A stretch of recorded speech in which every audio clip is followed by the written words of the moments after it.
unlearning a lot of things around what the Black experience is supposed to be, and knowing that there is space for all of us.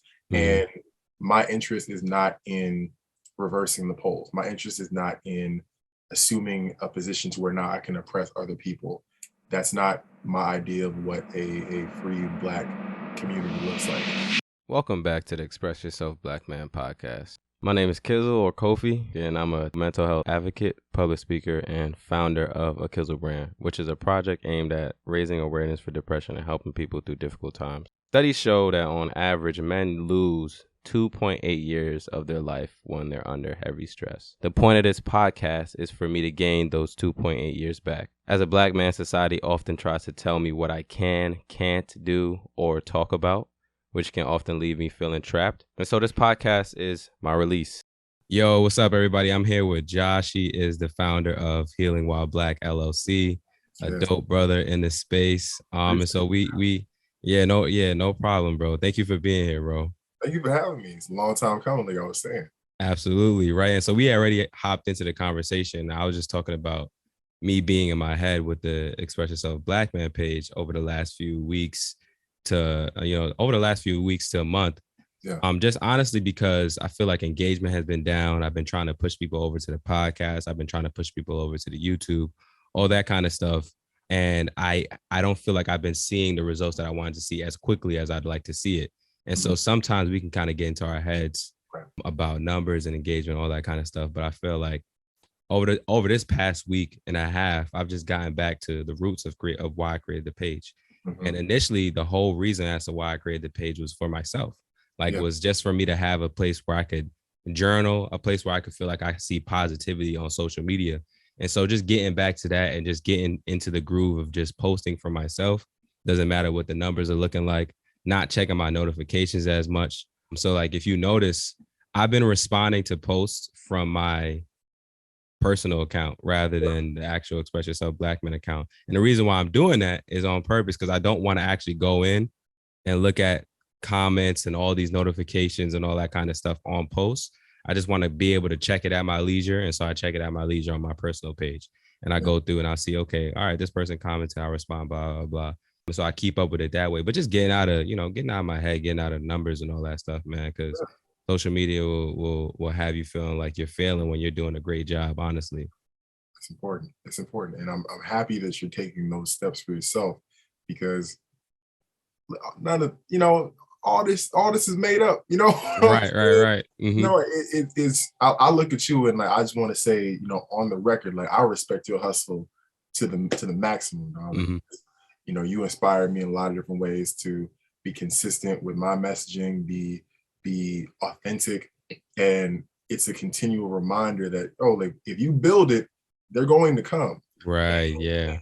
It's a beautiful thing to see. And I'm so happy and proud of you on your growth. And yeah, I just wanted to say that. So yeah, I appreciate that, brother. Oh no, it's real. Yeah. And just to hear you, putting less emphasis on the numbers and the algorithms, yeah, it's important, yes, just to track growth, but seeing you engage with individuals who are on your page from a personal page and just making those boundaries is really it's a testament to you and what you're doing. Absolutely. I appreciate that, bro, for real, honestly. Yeah. And so I always see your background, right? And I'm like, yo, this dude has so many books. If you guys are listening to this on the audio platform, whatever audio platform you're listening to, this podcast episode will actually be on YouTube. So if you want to see what the background looks like, you can see it on YouTube. He has so many books in the background.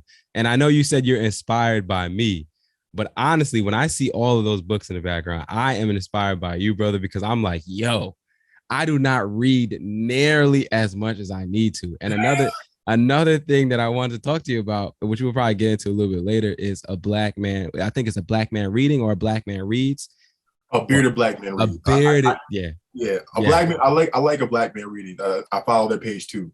Yeah. So, bro, can you tell me about a little bit how you got into reading, what it's done for you, and why you read so much? Yeah. So I am a big nerd. Always have been, and my mom and my stepmom and my dad always said, like, I started reading pretty early, and I would just kind of read whatever I could get my hands on. It would be like the back of a shampoo bottle or what have you. Like, I remember my stepmom told me the story about my cousin. I think she was in college at the time, and like she found me like reading her books, and like she grabbed me and like made me read in front of my mom. It's like, look here, look what you can do. And I Mm. was like, okay, I just wanted to read something, you know what I Yeah, mean? yeah, yeah.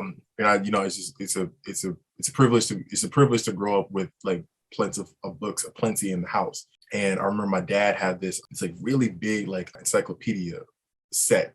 I mean, he said it came with the house, and it was like Plato and Aristotle and William James and all these different people. I wasn't reading that back then, but it just you have books in the house, right? That's just Right. a staple.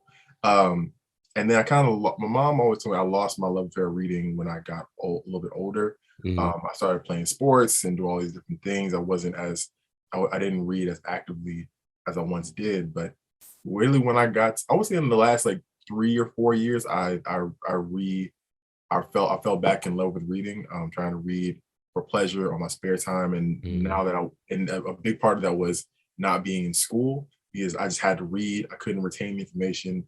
I didn't really like what I was reading all the time, and I wasn't always reading things that interested me.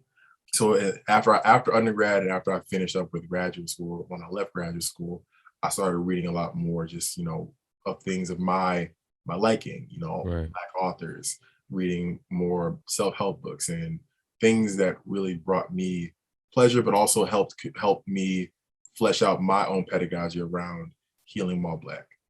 Right. Okay. And so we didn't even get into healing while Black. Can you explain to people what that is and what you do actually, like the work that you do? Because I think it's so important that people know. Yeah. So Healing While Black, it's an online platform dedicated to the mental health and wellness of Black, queer, trans, and non-conforming people. I identify as a queer man, and I started about 5 years ago under the previous name of Free Negro University, and I didn't really know what I wanted it to be. I didn't know if I wanted it to be. I don't want it to be Black, but I Hmm. didn't know if I was going to be like this political page. I didn't know if I wanted it to be a T-shirt company. I Hmm. didn't know what I wanted to do, but I was kind of following my homies who were leading the way, like the Extraordinary Negroes, Hmm. like Spiritual Homegirl, shout out to Maria, like Would You Wear, like Free Roots, shout out to Big Bro Mike. Hmm. Trying to just see like how I can, add my commentary, if you will. Hmm. And I really needed that at the time because I was not doing well in in any aspect of life. I was in danger of failing out of school. I was in danger of not graduating. Hmm. Um, didn't have any money, and I was going through a lot in regards to my own mental health. So like Healing While Right. Black or Free Negro at the time was my lifeline. And Hmm. then as a couple of years passed, I found out that I wanted to do something in the mental health field. And so I changed the name to Healing While Black and started putting out more content that was reflective of my personal journey, things that I've gone through, and not wanting it to be um, clinical advice. I'm not a clinician, but I Right. just wanted to be, honest advice of, this is not me telling y'all what to do. This is not psychological or psychiatric opinion, more so of someone who has gone through this, who has seen how anti-Blackness and queer antagonism has impacted my mental health. And hopefully I can share things with you all that I learned on my journey. And also wanting to give a shout out to Dr. LaDonna Butler, who is the proprietor and the curator of the Wealth for Life down in Florida. They put on the Healing While Black conference. So I was able to partner with her over the summer to put that to just be a part of that. And it was so grateful. I'm so grateful that I'm able to connect with folks like you, like Dr. Hmm. Butler, folks who are really looking at holistic healing and wellness for Black folks as a priority. Right. And I think you do such important work because, first of all, there aren't enough voices, at least in my opinion, speaking about the Black queer experience. There aren't enough. I don't see enough like Black men speaking about the queer experience. Like I know of you, and maybe it's just me, and it's just ignorance, just because I'm a cis male, so I'm not really in those spaces. But I see you, I see OBO, who I've done a podcast with. But please tell me, what do you feel like are some of the biggest issues that we have in our community when it comes to queer antagonism, and then like also like that anti-Blackness? So like, what are the main things that you normally see popping up? Yeah. So to go to your first first point, Mhm. we're gonna wrap after this. I could put you on all the homies. Yes, Hakeem, please, Jordan please.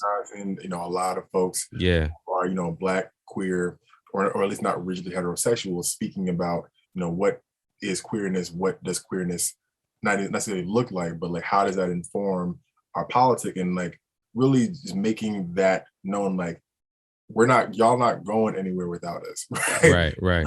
Y'all ain't going anywhere without Black, queer, and trans and non-binary folk. Mhm. And wanted to make that perfectly clear. And to the second point that you raised, that what do we see as the biggest issues? I think it's really highlighted after this whole Dave Chappelle closer thing. Mhm. Um, whereas some folks are still not understanding of compounding identities. Mhm. Whereas you have a lot of folks think that like Black is straight and queer is white, or gay is white, and Mm. not understanding that no, Black, queer, and trans folks exist, right? Mhm. There are still folks who still experience anti-Blackness and marginalization due to their gender identity and or their sexual orientation. Right. And having to have those conversations about, a lot of the icons that you revere are queer, right? People Mhm. don't know about Bayard Rustin, right? Mhm. People don't know about, I can name a litany of folks who have been a contributing factor to what you think is a straight movement, such as the Black Liberation Movement or the Civil Rights Movement, and have they themselves been queer. And Right. so really unlearning a lot of things around what the Black experience is supposed to be, and knowing that there is space for all of us. Mhm. And my interest is not in reversing the polls. My interest is not in assuming a position to where now I can oppress other people. That's not my idea of what a free Black community looks like. I want us to all be able to determine what is good for ourselves, determine how we can move forward, and not replicate oppressive systems and call it freedom. Right. Man, you said something so important. You talked about you not wanting to like assume control over other people and their identities and their bodies and the decisions that they make. And it's something that I think I see a lot of times is like one of the big fears that we have in our community, especially when it comes to Black men, straight Black men have this fear that if we let, you get what I'm saying, under like quote unquote, if we let in Black queer men and the LGBTQ community, that there will be some kind of issue in the Black community. Too many Black boys will grow up to be queer and all this kind of stuff. So that's the rhetoric that gets thrown out.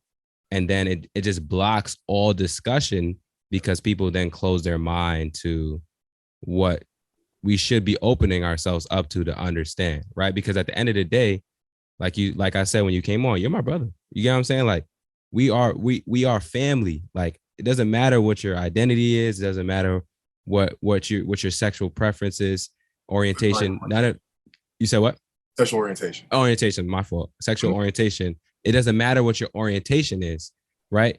At the end of the day, you are my brother. None of that stuff to me matters, right? And I think it's important that we have these conversations, right? Just because language matters too. And that's something that you just corrected me on, right? I said sexual preference instead of orientation, right? And a lot of people don't even understand when you're saying that being queer is a choice Mhm. versus it actually being your identity, right? And Right. so it's like all of these things are important for us to assess and analyze and talk about, man. And I think we just don't have enough of these conversations. So I appreciate you just Yeah. breaking it down and also the work that you do. Yeah. And I appreciate you too. And if I can respond to one thing that you said, right? Mhm. I know that when we have these conversations, it's from a space of we do the work, we understand what's at stake, and there is a shared feeling of solidarity and comfort Mhm. and welcoming.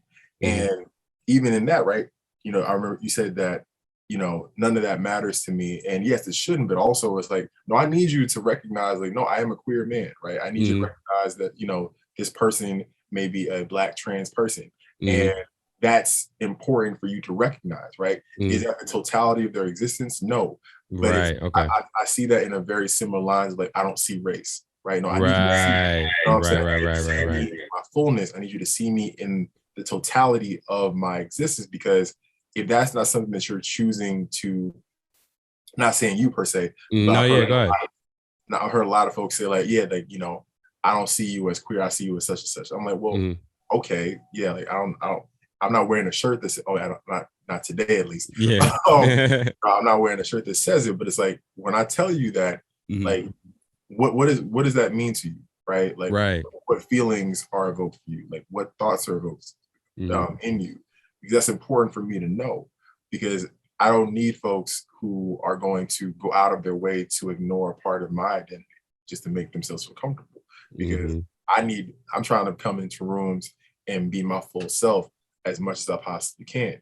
And if that's not something that you are down with, unfortunately, like, we can't hang. Because what's going to happen when the shit hits the fan and then you need somebody to rock with you, it's going to be us more often than not. Mhm. So, I would hope that there is a understanding of, just as you're asking us to see you in your fullness and Mhm. all of your layers, asking you to do the same thing for me, and not, erase pieces to make yourself feel like I need to be more palatable. Right. Absolutely. And just to make it clear, I do see you, brother. Oh yeah, And no, yeah, yeah, yeah. that's And why I no, said, like, yeah. yeah, yeah, yeah. I know you see, yes, bro. Yeah, and no, and I think it's important because I know people are listening. Like, just to reiterate your point, you're explaining how someone saying it doesn't matter what your orientation is, like, that's harmful in a sense, because if that person, if underneath that is, I'm trying not to see you to ignore what's bothering me. Right. You get what I'm saying? If underneath that is the language, or that's what the thought process is, then you're not really allowing a safe space. You're not really creating a space in which you can be your full self, you can be fully comfortable. So it's not about saying it doesn't matter. It's about saying I see you and I accept you fully for who you are and what it is that you choose to do, because at the end of the day, you are my brother. So I appreciate you breaking that down, because there's a lot of people that probably would hear that and think, oh, okay, yeah, that's the right terminology, but it's not. It really is I see you. Yeah. It really is I see you. So thank you for that. Honestly, man. So Yeah. I wanted to talk to you. So you talked a little bit about, I feel like I seen a post in which you talked about suicidal ideations and your struggle with your mental health. Mhm. And then you also talked about how James Baldwin had that as well. Do you want to get into that period of your life, and just break down what was going on, or do you want to keep that out of the episode? No, we can. Just Mhm. I'll say this. And first of all, thank you for asking. Because some folks just say like, all right, we're gonna talk about this and that, and not even checking to see if. No, yeah, I've been through it, so I already know. Yeah. I appreciate you, and we could just talk about it in regards to, like, the moments that were really challenging, in which I came up to that point. First time was when I was in like eighth grade, and Mhm. a lot of it had to do with I was outed by a friend, and like in 2 days that became like school wide news, and Mm. that'll be hard for anybody, let alone like a 13-year-old. I don't think I was 14 yet, like 13, 14-year-old. Right. So you can imagine like that was really stressful. And then the next time I was in college and really absorbing a lot of the weight of just being Black in Western Massachusetts. Ferguson happened the year prior. Michael Brown was killed. Went to Ferguson. There were death threats on campus. We were organizing basically every other week. There was a rally or a protest. There was a lot of things happening, and like, just kind of like that collective wear and tear just like really brought me to it. And I was also taking like an obscene amount of credits. So all of these things just kind of compounding on that one point. I was like, yeah, I think I only have one way to solve this. I think my community. I think my therapist at the time. I think Spirit, for providing me with support. But it wasn't a great time in my life. Right. It was definitely where I realized that, like, yes, there are mental health challenges that run in my family, and there are very acute social factors that are contributing to my mental health deteriorating. Uh, Right.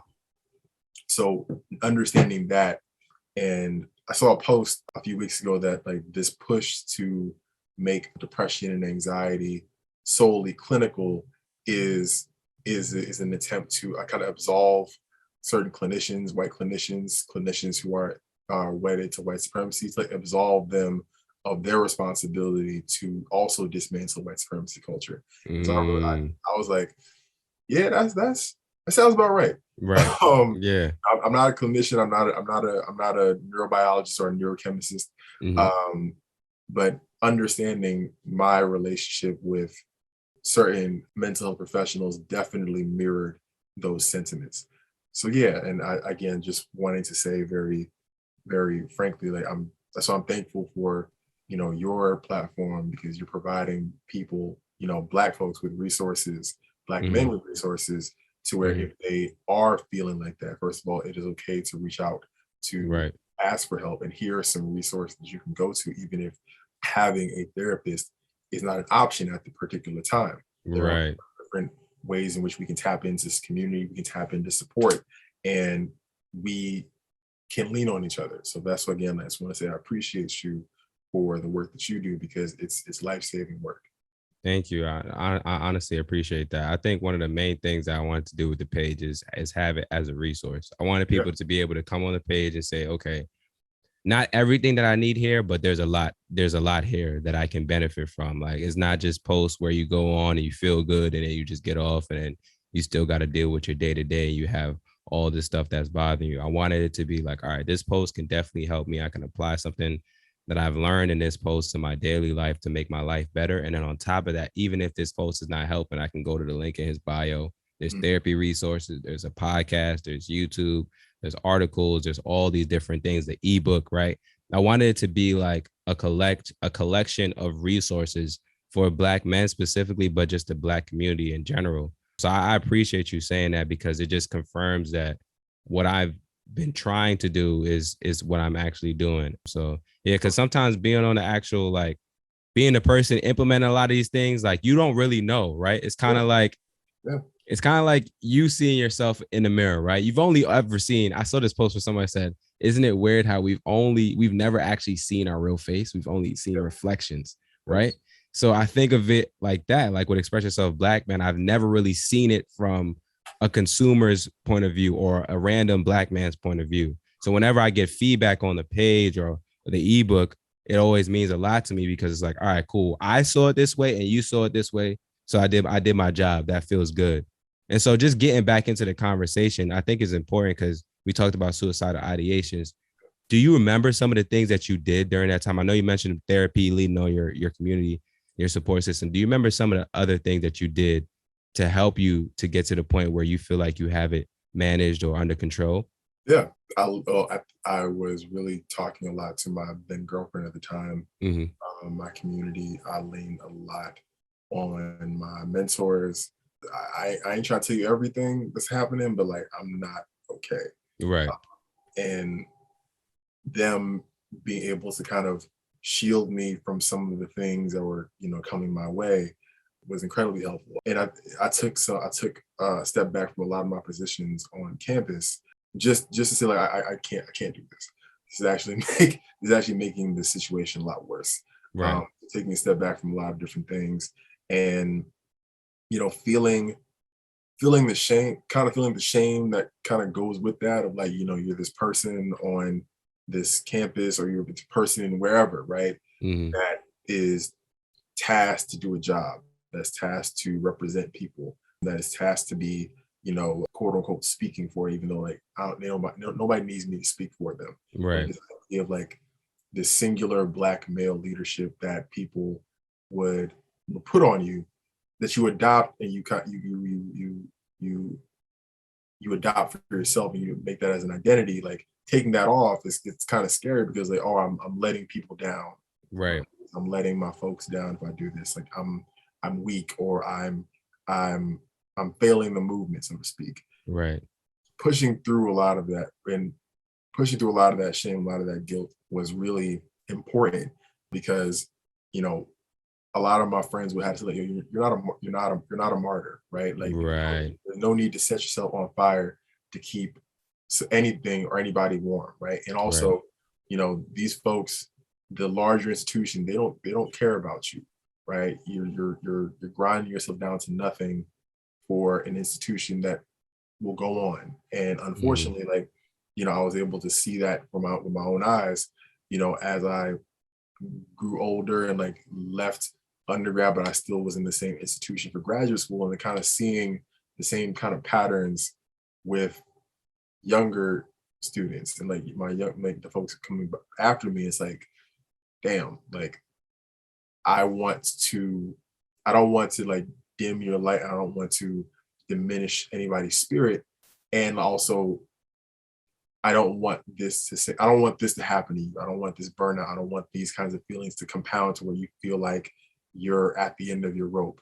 Right. Um, it's just a really interesting time, like to go from that space to a better space and just really seeing how much is thrust upon us, and also still trying to just navigate being black, right? Navigate being Right. black in an anti-black space. But yeah, definitely leaning on community, definitely leaning into creative outlets. Like I said, like Healing While Black or Free Negro at the time was one of the biggest things I did to try to just get me out of bed and do something Right. that could see me contributing positively. Right. You know what's interesting about that is I had a very similar experience when I was experiencing suicidal ideations. I always tell people, and I wrote it in the book, was one of the main things that I did was initially learn how to cope with it, right? Because I think before you even can like really heal, is you have to learn how to cope with it and get to a point where you can just really like just think on a rational level. Because when you have suicidal ideations, the thought process is somewhat irrational, where it's like you feel like the only rational in your mind, you feel it feels rational. You feel like the only rational way to deal with what you're dealing with, what you're going through, is to be gone, right? So for me, the first thing that I started to do to cope was, okay, I'm going to start learning new things. Like I want to learn Photoshop. And so I just spent hours on hours learning Photoshop. And I just would make graphics, all these different designs and all this kind of stuff, and just put time into that. And then it was like website design and like how to make merch and all this kind of stuff. And that got me to the point where I was like, okay, life ain't that bad. It's bad, but it's not that bad. Like I just learned how to play around in Photoshop, blah, blah. So now my days are shifting because I'm learning how to cope. I'm not really I'm not really healing, but I'm learning how to cope with the feelings and all that stuff by putting time and energy into something that's making me have like this reinvigorator or like this different feeling when it comes to like my life at that point. And then after that came like, okay, let me talk about it and let me express it. And that's similar to what you said. You talked about how you talk to your mentor, you talk to people around, you talk to your girlfriend at the time. So it's so dope that we've had similar experiences, because it goes to show that these are ways in which we can learn how to cope and then also heal when we're dealing with suicidal ideations. Absolutely. Absolutely. Yes, sir. So I want to end it there, but I want to have you add like any kind of words, anything that you want to say, or anything that comes to your mind or your spirit that you feel like would be good.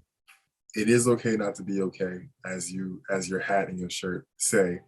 And also discernment is a big thing. Mm, It's a big thing for me in this age, in this time. And like, I'm very thankful that not only you and I are having this conversation, but just the collective energy mm, around mental health, around being vulnerable, is shifting to where it's not as taboo, or it's becoming less taboo to have these conversations.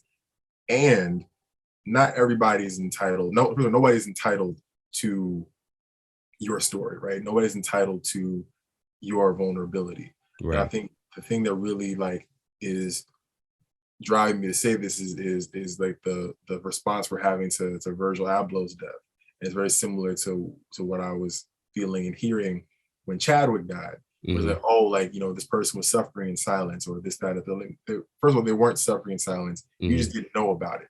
And mm, you had no right to the information because you don't know these people. right. Right. Mm, And so, mm, considering that, just kind of thinking like, if somebody is giving you this information, if somebody is choosing to share this information with you, they're giving you a gift, because right. they're showing you that, I really do trust you, and I really do feel held by you, and really considering how much of an honor I feel that is, but also understanding that like, by no means are you obligated or entitled or owed that information at all, Right. because clearly, like we've seen how Chadwick was dragged up and down the internet when in his final days, when his physical appearance began to change. You Mm, know, we see that when Michael K. Williams died, 50 Cent was already making memes about his overdose, right? So like there's a lot of crappy stuff that people who are going through things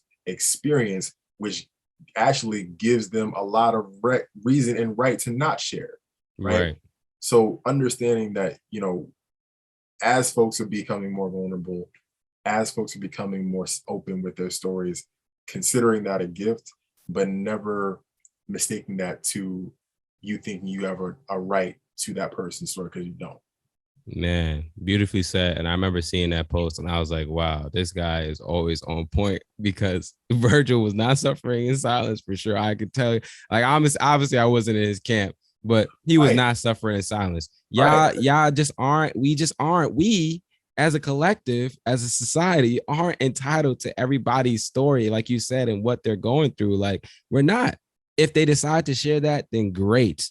right, But yeah, we're not entitled to that, man. Like we aren't entitled to that. And people have a lot of reason, especially in this day and age, to keep things private right. for So sure. yeah, man.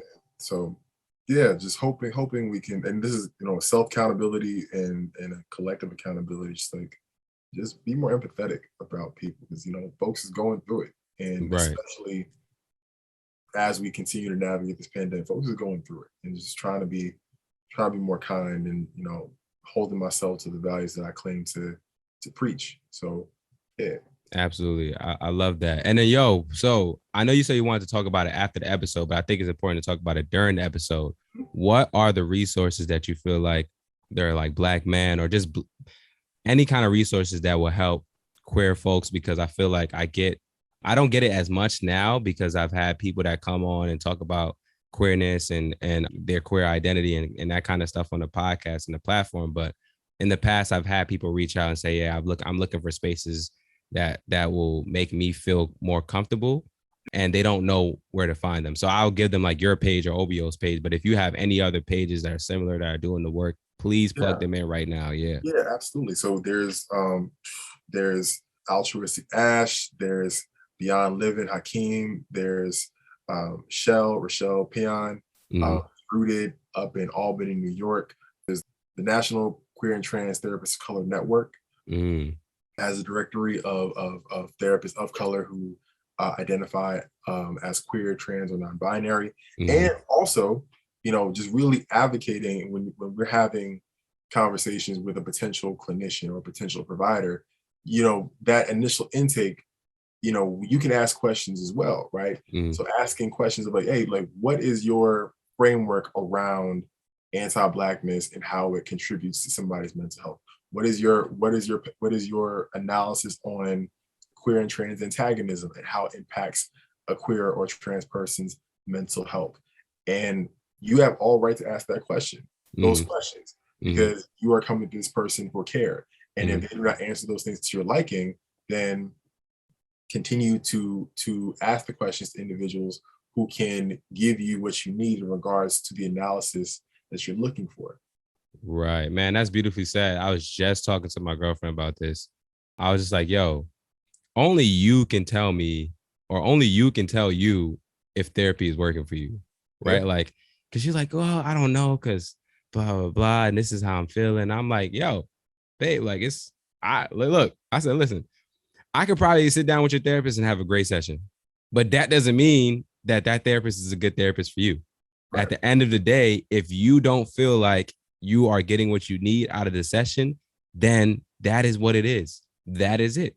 Mhm. You are the end all be all. You are the master of yourself. And in therapy, it's all about getting you to the point where you can be able to ask yourself the right questions and just go on the journey. But your therapist is there to help you through that. So if you don't feel like they're giving you what you need, then you're absolutely right. They're not. Yeah, And it's just that simple. And then you go from there. So you have to learn to trust yourself. I'm so glad that you said that because a lot of people don't know that about therapy. So Yo, please tell people where they can find you, how they can support, if you have anything that you're promoting, all that good stuff for sure. Yes, y'all can follow me on Instagram at Healing Mall Black. I'm on Twitter at Healing Mall Black. The Black is spelled BLK. Website www.healingmallblack.me, like me, myself, and I. I'm on Patreon, Healing Mall Black as well. Yeah, just get at me. Mm-hmm. Bro, do you have any books or anything coming out? Because you read so many books. I know you must be. I know you must be a writer, have some kind of poetry, something like. We're working on. Okay. Okay. All right. Yo, 2022 is gonna be cool. 2022 is gonna be cool. We got a couple of things in the works, but nothing I can. Nothing you can. I don't even know why I'm not writing anything right now. But maybe in 2022 we'll do something. Okay. Awesome. All right, bro. But since you said that, like, I read your ebook and it's fantastic. And I'm like, hey, I gotta write a book now. Yes, please. Yeah, yo. First of all, I didn't even know you read the ebook, but that's dope. I love that you did. I love that you did. And I love that you actually said that it's fantastic, because coming from you, bro, that is high praise. I really mean it. Like, I get it from customers or like people in the community all the time. They say, oh, it's good as blah, blah. But coming from you, you're actually in the space, right? That means a lot to me. So I appreciate that for real. I appreciate it. Bro, listen, I'm gonna encourage you to write an ebook, a book, whatever you want to do, because bro, I'm telling you for sure it will do well. Just with the content that you post, you write well, you speak well, you have good ideas, you know how to formulate them. And also you read a lot of, like, I know you read a lot of books, so you can just, you know how to word things just based off the fact that you've read so many different things, right? So a book from you would be really, really well structured, and I know it would be on point. So I'm hoping, and I don't even read like that, I'm hoping that you come out with a book, because I definitely would be interested. So I saw your post. You know, you got to give everybody, you owe yourself 6 months. So we did talk about that. How you're 2 months in? Yeah, I'm 2 months in. So, like, you know, I'm 2 months in on a 6 month, you know, just personal goal for myself. I'm gonna give myself 6 months for this goal, and we're gonna come back in June to see what's up. Okay. Awesome. Well, May. Technically. May. Okay. Yeah. Awesome. I love it, bro. All right. This accountability. You gonna put it on YouTube? It's on the internet, so you can hold me accountable. Like, yo, May 1st, like, bro, what's up? What's happening, bro? What's up? You writing or what? Yeah, that's all right. Get it. Absolutely, yo, man. Thank you so much for the dope conversation, bro. Appreciate you, man. Absolutely. Thank you for taking the time out to listen to this episode. I truly, truly, truly appreciate you. So I really hope you got some valuable insight, and I hope I helped in some capacity, whether it be through the platform or the podcast. If you like to support for free, you can like this video if you're on YouTube, or you can share and subscribe regardless of what platform you're listening to the episode on. If you like to support monetarily, now we're talking, you can go to shop.expressyourselfblackman.com and get yourself some merch. We have a hoodie, we have sweatsuits, we have shirts, we have hats. We also have an ebook on how to heal, where I discuss breakups, depression and suicidal ideations, anxiety, and attachment styles. I go in depth about my story with dealing with all of those things, and then I explain how to heal in an easy guide. It's easy to follow. It's easy to go from reading to implementing. So if you're interested in that as well, it's in the shop. The book is called From Hurting to Healing, A Black Man's Guide to Feeling. So consider supporting monetarily, but regardless of how you support, I appreciate you. I hope you have a great day. Sometimes I know you feel like you ain't got nobody to speak to. A shoulder to lean on somebody you could preach to. No, you need to hear it, my brother, I love you. We got way too much to live for. We got way too much to live for. When we get it all, we want like more. You lost another one. When we get it, still we want more.